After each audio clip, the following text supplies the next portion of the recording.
Chapter 7. A Cure for Skepticism.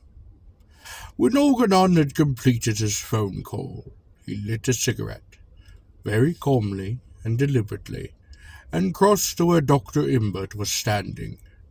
Only the trembling of his lower lip betrayed the agitation he was having difficulty in controlling. "There have been 5 emergency calls," he said, "all from the Midtown section between 35th and 48th Street. Imbert grew pale. And deaths?" Algernon nodded. "And deaths. 2 of the ambulances have just returned." "How many were killed?" "They don't know yet. There were 5 bodies in the first ambulance. 3 men, a woman, and a little girl, a negress, all horribly mutilated. They've gone wild over there. The chap who spoke to me wanted to know what I knew, why that I had phoned, and he shouted at me. Then he broke down and sobbed. Good God. There's nothing we can do till Little gets back." Algernon spoke. "What then? What do you suppose we can do?" "The machine," Algernon began, and stopped. He couldn't endure putting the way he felt about Little's machine, and the doubts he had entering concerning it into words. It was necessary to believe in the machine, to have confidence in Little's agility, supreme confidence.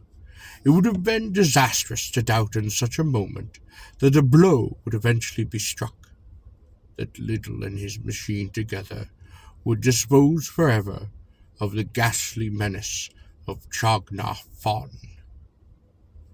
But to defend such a faith rationally, to speak boldly and with confidence of a mere intuitive conviction, well, that was another matter. "You know perfectly well that Little's mentality is unbalanced," affirmed Imbert, "that it would be madness to credit his assertions." He gestured toward the machine. "That thing is merely a mechanical hypnotizer. Ingenious, I concede. It can induce twilight sleep with a rapidity I wouldn't have thought possible, but it is quite definitely 3-dimensional. It brings the subconscious, therefore, to the fore. It is the subconscious that believes everything it is told. It must induce temporary somnolence, while Imbert then whispers, "You are gazing on a 4th-dimensional figure. You are gazing on a 4th-dimensional figure."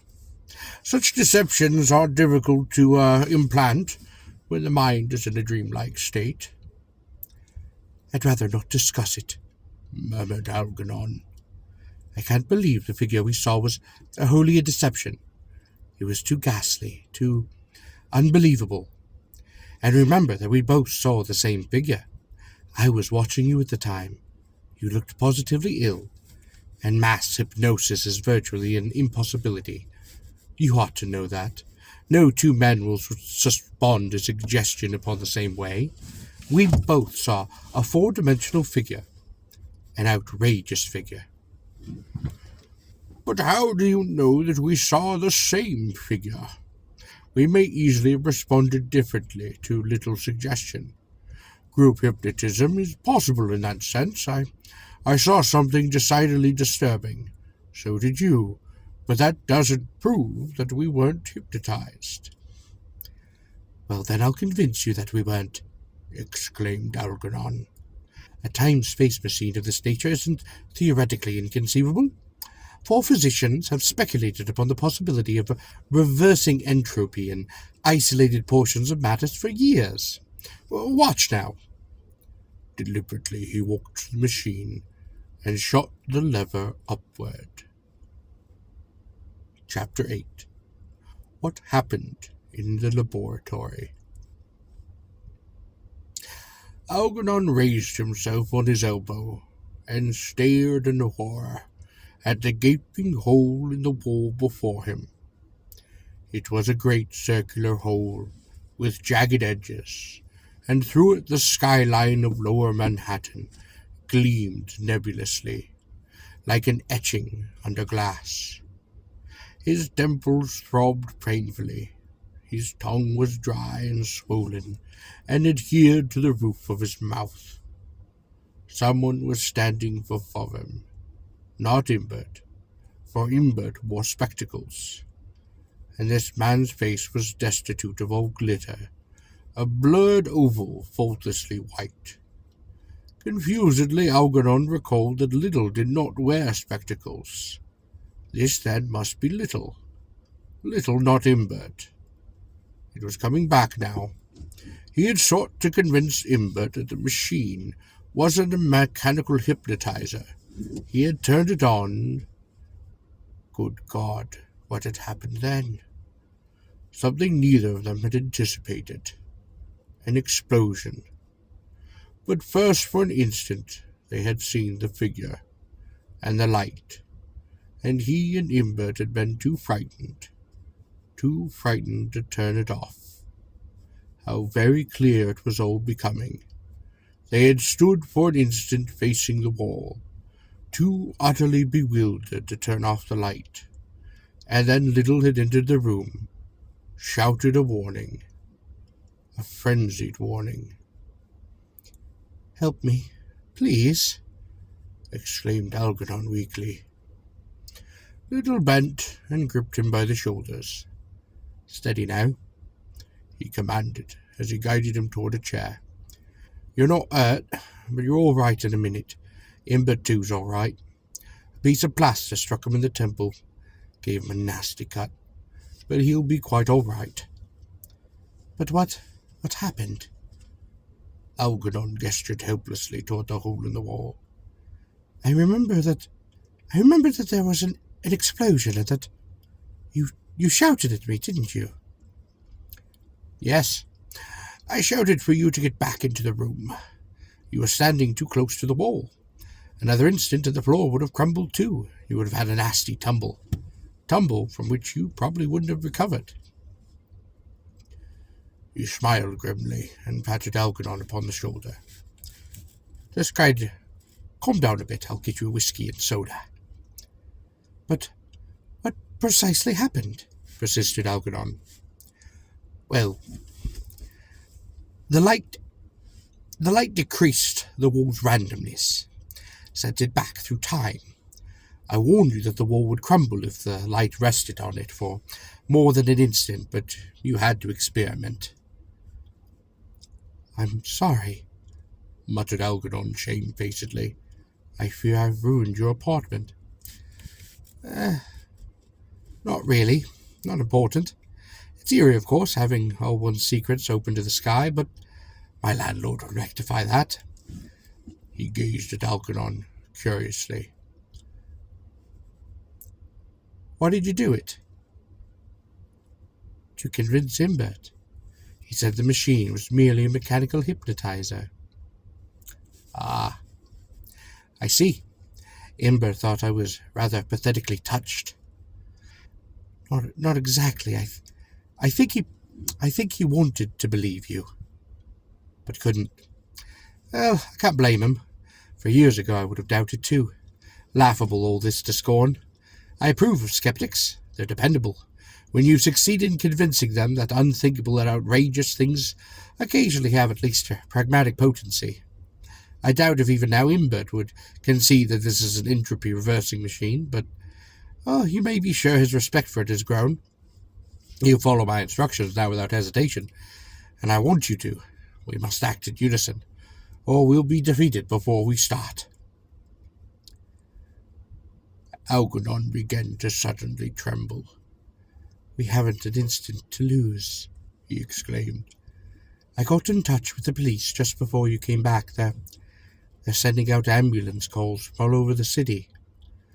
Chargners will begin to slay." Algernon had risen and was striding toward the door. "Wait." Little's voice held a note of command. "We've got to wait for Imbert. He's downstairs in the bathroom dressing his wound. Reluctantly, Algernon returned into the room. A few minutes' delay won't matter, continued Little, his voice surprisingly calm. We've such a hideous ordeal before us that we should be grateful for this respite. But Chagnar is killing now, protested Algernon, and we are sitting here letting more lives be snuffed out, perhaps. At the same time, instant all over the world, other lives are being snuffed out by diseases which men could prevent if they energetically bestirred themselves.